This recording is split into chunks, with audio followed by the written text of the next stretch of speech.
মানব সভ্যতা যতই আধুনিক হোক, প্রকৃতির শক্তির সামনে আমরা এখনো ক্ষুদ্র। ফিলিপাইনের তাল আগ্নেয়গিরি আবারও ফুঁসে উঠেছে, সৃষ্টি করেছে ভয় আর আতঙ্কের পরিবেশ। গত ২৬ অক্টোবর থেকে শুরু হওয়া এই উদগীরণ ক্রমেই ভয়াবহ আকার ধারণ করছে।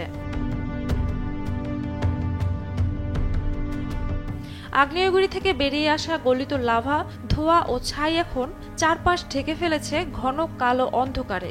প্রত্যক্ষদর্শীদের মতে ছাই ও আগুনের শিখা প্রায় ২৪,০০০ মিটার উঁচু পর্যন্ত উঠে যাচ্ছে, যেন আকাশ ছোঁয়া এক অগ্নিঝড়।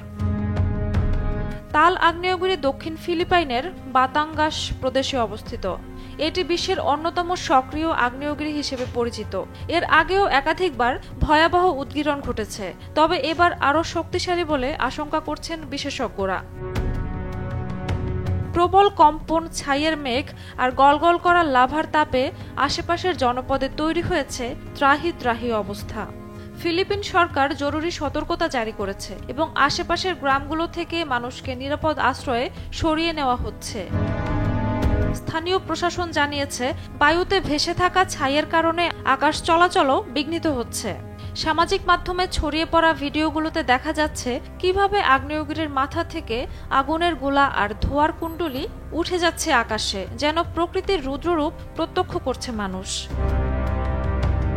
ঝুমা মৃধা, বৈশাখী সংবাদ।